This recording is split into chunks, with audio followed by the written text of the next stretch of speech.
So today we saw a very interesting thing, and I don't know if it's necessarily like a battle between the two companies, but Nintendo had their Nintendo Direct earlier this morning, and then Sony had their State of Play later on in the afternoon around 6 o'clock Eastern Time. And I can't really say which one of the two won, if this is some kind of battle, because it was kind of bizarre that both companies had their events on the same day. I don't know how that happens. I don't know how the whole thing gets set up to do that. But we're going to talk about some of the stuff that was announced for each company and some thoughts about those things that I may have. Now, I'm not going to go over every single thing that both companies showed, because they both showed certain things that wasn't really my cup of tea and things that were my cup of tea. Now, first thing we're going to talk about is the Nintendo stuff, because that was earlier in the day. And they started off pretty strong, in my opinion, with a new Fire Emblem game, Fire Emblem Engage. Now, according to the Direct, that is set to release this coming January 2023. Now, I'm not a huge Fire Emblem fan. The only game I ever played from the series was the mobile game that came out a while ago, which was fun. But I never really played their games, their mainline games at all. And so this one does look very amazing visually with the cinematics. Gameplay wise, of course, it's the same strategy type of gameplay. I'm not really into that type of gameplay, but I'm sure the story is going to be very interesting. So maybe I'll check it out, because the game did look pretty amazing graphically. Going on from there, Octopath Traveler 2 is getting a release. They're making a sequel to Octopath Traveler that is set to release in February of next year. And I never got to play the last Octopath Traveler. I played the demo, and it was more so the art style that I was really interested in. The gameplay, not so much, and I don't know much about the story other than you get the 8 characters to play as, and some reviews have mentioned that their stories, while different, are mostly the same playstyle, which of course they're not going to make a huge major playstyle, but I am happy to see that they are getting a sequel. I think it has one of the best art styles for any type of game of that type of genre, and I like things that are visually impressive. I like art and stuff like that. I like to appreciate a good piece of art, and these games do have that going for them, really good artwork. On the Nintendo 64 side, so if you are aware, Nintendo does have that bundle to get the 64 games, and they are adding a few more games to the service. They are adding some of the earlier Mario Party games, which I personally am not a fan of Mario Party, but if you are and you want to play the older ones, you have that option right there. Nothing on the first Smash Brothers game yet, but eventually it will be released on the service. But we are getting Pokemon Stadium and Pokemon Stadium 2. I didn't know there was a Pokemon Stadium 2. I had no idea, but you are getting those two games at some point in the near future.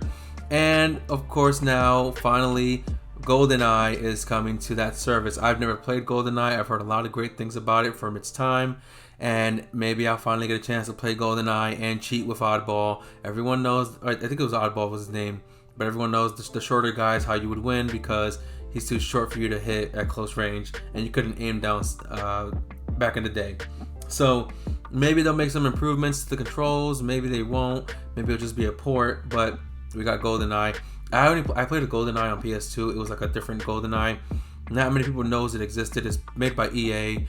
They had a time where EA was making a lot of James Bond related games. That game was fun. It did have 4-player local multiplayer if you had a multi-tap. If you don't know what that is, it's before your time. But that's the only one I played, and I guess it wasn't as good as the original GoldenEye. Moving on, Pikmin 4 is getting a release for next year. Here's what I like about Nintendo, that they at least are using all their exclusives and their mascots and everything, and they are releasing more games for them. I'm not a Pikmin fan, but at least they have more games for Pikmin. They just released another one last year, I think, or maybe it was 2 years ago at this point. I don't remember.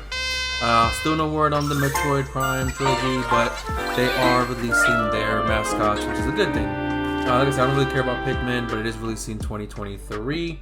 Kirby got some games coming out. I didn't really pay too much attention to that because I'm not a Kirby fan. But again, Nintendo is putting out their games for their mascots.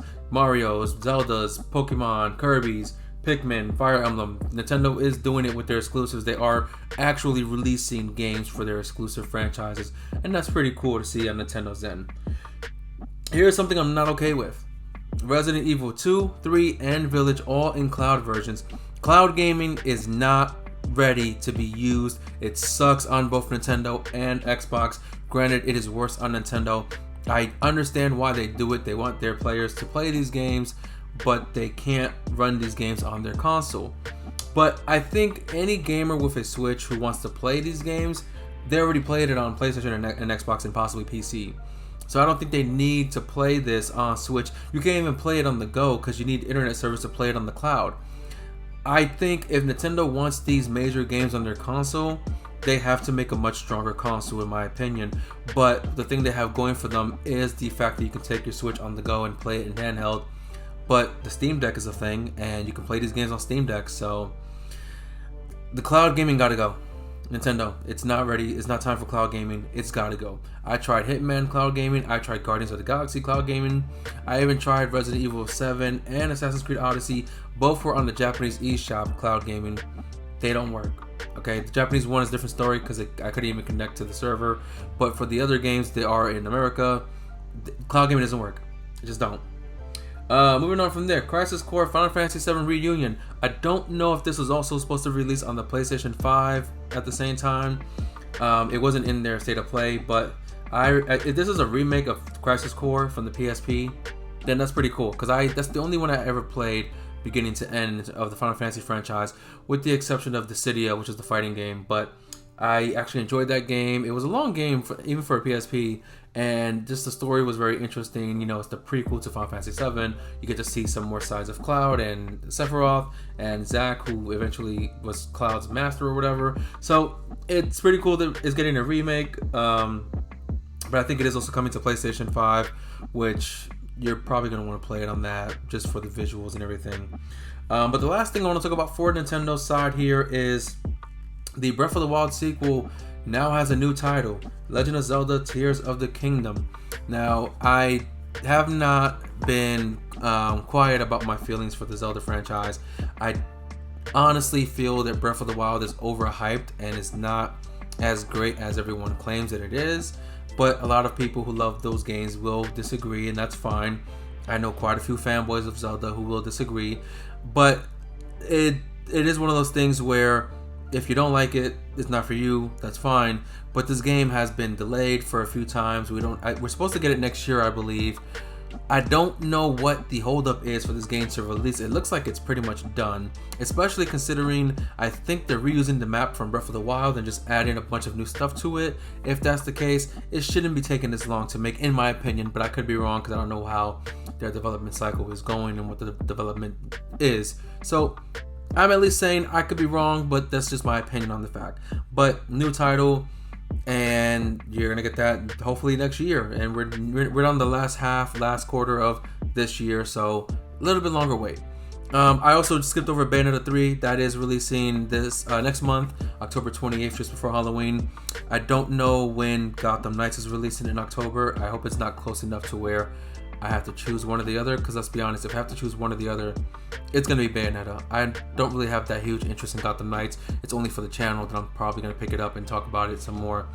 But Bayonetta 3, I've had some thoughts about it before. I don't hate it. I'm a big fan of Bayonetta, and I did feel like this game is taking a lot of inspiration from the Devil May Cry franchise. I'm not going to say more about the inspiration being used for her power-up, her form or whatever, her demonic form, witch form, similar to Devil May Cry's Demon Trigger, because I've been asking for that kind of feature for Bayonetta since the first game. So happy to see that it's there, happy to see that a lot of new features and new mechanics in the game. Hopefully it does pay off really well, and I hope it's not too cringy, you know? I know like the last two games, especially the second one, a lot of it was very cringy. So I hope it's not as cringy, but it might be cringy. But, you know, you're still going to get that badass action. You're still going to get Bayonetta kicking ass left and right. So, yeah, Bayonetta 3, the only thing that kind of sucks about it, and my friend told me this, he just feels like Bayonetta would be much better on other consoles. And of course it would be. But Nintendo was able to come in and save the game from the second one not being made. So we can thank Nintendo for actually saving this franchise and keeping it going. Now, moving on to the state of play. Not much on here I want to talk about, but they did have some heavy hitters depending on what you're into. They did start the state of play with Tekken 8. I'm not really a Tekken fan at all, but the gameplay that they showed did look, if it is gameplay, it did look pretty good graphically and visually. A game coming out called Like a Dragon, coming out in February. It looks really good, but it's Sega. Okay, you cannot sit there and tell me Sega makes good games, because they don't. All they really make is the Sonic games, and they make the Yakuza series, and now this. And you know, Sega originally did the first Bayonetta, and they couldn't even keep it. They couldn't afford to keep it. So I don't know how I feel about it, because it is Sega, but it looks pretty good. Project Eve or Stellar Blade, I don't know which one it is. They had both titles in the video. 2023 release. I don't know much about it, but it looks very interesting. So I am interested in seeing what that is, and what it's about. Only 2 more things to talk about here for the state of play. From what I saw, everything else I didn't really care about. Just wasn't for me. We didn't see anything Spider-Man related, which is fine, because I think they're gonna do something separate for Spider-Man. Wolverine is of course not yet ready to show anything for the Wolverine game. I don't know what other projects are out there for the PlayStation that's being developed.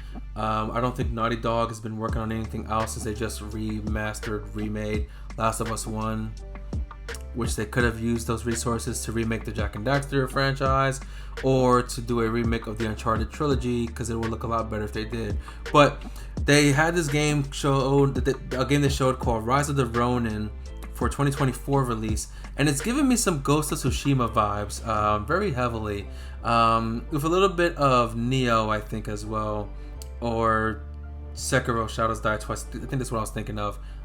So some vibes of that, and I don't know much about it. I think it's by Team Ninja and Tecmo, or whatever they call that company. So that's kind of what you're gonna get if you kind of know those companies and what they make.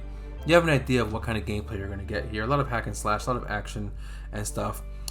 But the biggest thing they showed was more gameplay and more footage for God of War Ragnarok, which is releasing this November, and a new controller that's a God of War Ragnarok theme that's limited edition. Now I gotta go and buy that controller, and spend more money that I don't want to spend, because I am buying the collector's edition of the game, and I am buying a physical version of the game, because I am giving away the digital code from the collector's edition to a lucky viewer.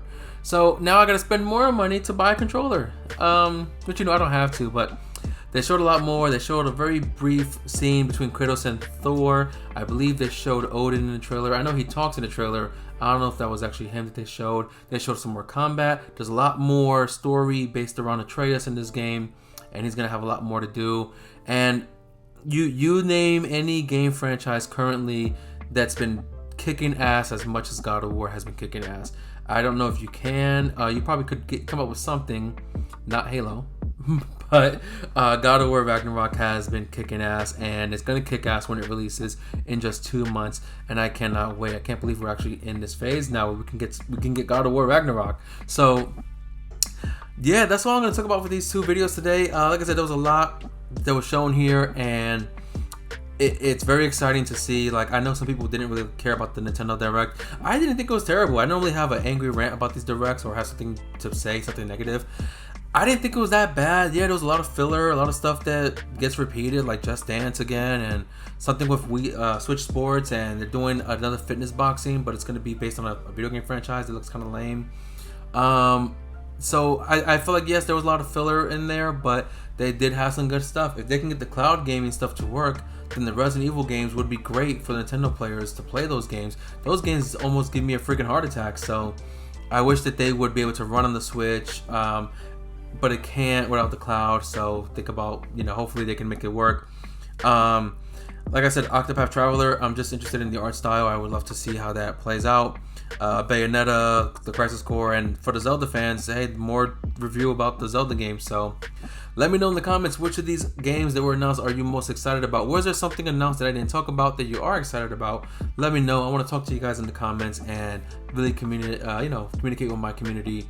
And that's gonna be it for this video. Thank you guys for watching. Don't forget to hit the like button, the subscribe button, all the jazz or whatever. And I'm gonna see you guys on the next one. And also, just remember, I said this in a couple of videos before, and I just said it earlier. Yes, I am planning to give away a copy of God of War Ragnarok. So if you guys could hit the subscribe button, hit the like button, comment in my videos, let's get this giveaway to be a really good event, and let's get a lucky fan God of War Ragnarok. So see you guys on the next one. Peace.